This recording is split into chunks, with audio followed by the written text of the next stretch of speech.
आज मैं आपके सामने इंग्लैंड भारत ब्रिटेन संबंधों का विश्लेषण प्रस्तुत करना चाहूँगा। अभी वर्तमान में ब्रिटिश प्रधानमंत्री भी श्रीमती टेरेसा मे की अपनी भारत यात्रा पर हैं और सबसे बड़ी खास बात यह है कि ये यूरोपियन यूनियन के बाहर उन्होंने अपनी सबसे पहली विदेश यात्रा के लिए भारत देश को ही चुना है। वैसे तो भारत और ब्रिटेन के संबंध बहुत पुराने हैं और 200 वर्षों का भारत ब्रिटेन का एक कूटनिवेश रहा है और आज़ादी के बाद में दोनों के बीच में काफ़ी प्रगाढ़ संबंध लिखे रहे हैं। और ये संबंधों में 1991 के जो आर्थिक सुधार प्रारंभ होने के बाद में और ज़्यादा मजबूती की आई है, क्योंकि जो लंदन है वो वैश्विक फाइनेंशियल मार्केट का कि सेंटर है और किसी भी देश के विकास के लिए वित्त की बहुत ही ज़्यादा आवश्यकता की होती है।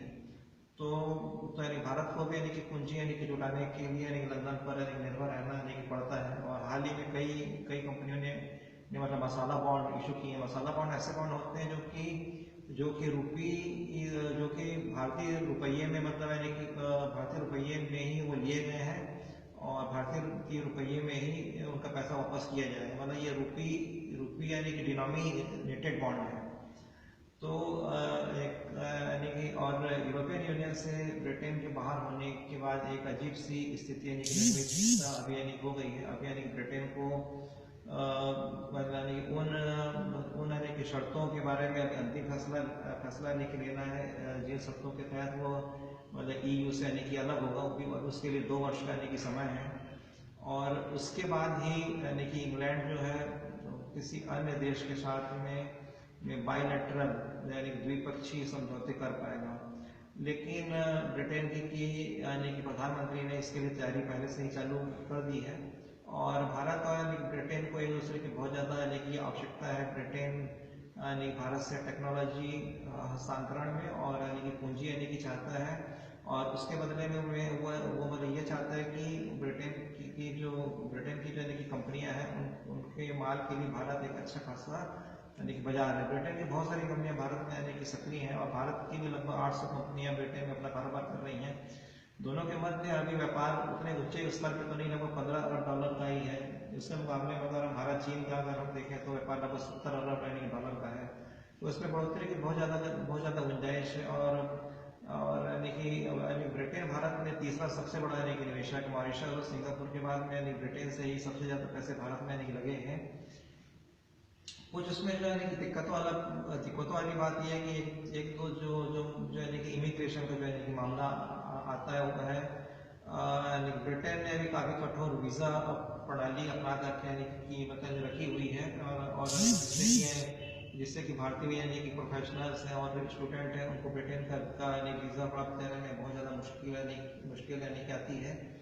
तो भारत चाहता है कि उसमें कुछ ढील दी जाए, लेकिन टेरेसा में उस ग्रुप को बिलोंग करती हैं जो कि स्ट्रिक्ट वीज़ा पॉलिसी का समर्थक रहा है। तो इस मामले में ज़्यादा कुछ ढील दिए जाने की संभावना नहीं है। और किसी का परिणाम ये रहा है कि पिछले 5 वर्षों में ब्रिटेन जाने वाले जो छात्र हैं उनकी संख्या लगभग आधी हो गई और ये छात्र अब ऑस्ट्रेलिया कनाडा में जा रहे हैं। और सबसे पहली जो पसंदीदा जो जगह है वो अमेरिका की है ही। इसके अलावा जो है कि टूरिस्ट वीज़ा का जहाँ तक प्रश्न है कि उसमें भी ब्रिटेन को भारत के साथ थोड़ा सौतेला व्यवहार जो है उसको बंद करना चाहिए। चीन से जो आने वाले टूरिस्ट हैं उनके लिए जो टूरिस्ट वीज़ा फीस है वो 87 पाउंड कर दी गई है, जबकि भारत से आने वाले जो टूरिस्ट हैं उनके लिए अभी भी ये 330 पाउंड है। अगर वो भारत से आने वाले टूरिस्ट के लिए भी अगर टूरिस्ट वीज़ा फीस अगर 330 पाउंड कर दी जाती है तो भारत से ब्रिटेन जाने वाले टूरिस्ट की इसकी संख्या में काफ़ी भारी मात्रा में बढ़ोतरी होगी। अभी भी बहुत संख्या में लोग मतलब भारत से ब्रिटेन की पर्यटन हेतु जाते हैं। और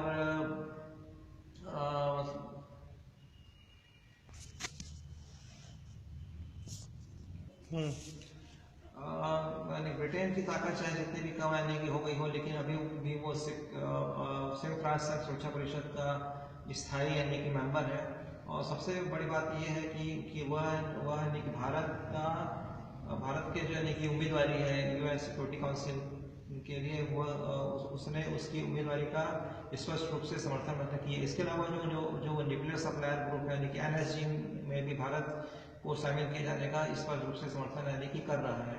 तो इस प्रकार से यानी वैश्विक बहुत सारे ऐसे मुद्दे हैं जहाँ पर ब्रिटेन भारत का समर्थन कर रहा है, और दोनों ने मतलब आतंकवाद को एक गंभीर मुद्दा यानी कि मानते हुए इसका यानी कि विरोध किया है और इसके लिए साझी रणनीति बनाने पर यानी जोर दिया है। इसके अलावा दोनों के मध्य एक और मुद्दा ऐसा है जिसके ऊपर दोनों के मध्य काफ़ी ज़्यादा पैमाने पर सहयोग की मतलब गुंजाइश है, वो है साइबर सिक्योरिटी। साइबर सिक्योरिटी में मतलब दोनों के बीच बहुत ज़्यादा गुंजाइश है, क्योंकि भारत में मतलब आईटी के क्षेत्र में काफ़ी अच्छी विशेषज्ञता हासिल की है, और यानी ब्रिटेन भारत की इस विशेषज्ञता का यानी कि फायदा जो है साइबर आतंकवाद से निपटने के लिए करना चाहता है। लेकिन ब्रिटेन को अपने कुछ यानी कि रवैयों में यानी ढील यानी देनी होगी, जैसे कि वीज़ा है और वीज़ा और पाकिस्तान के साथ जो उसका एक संबंध है उसके साथ में भी उसको थोड़ा सा रिव्यू करना पड़ेगा।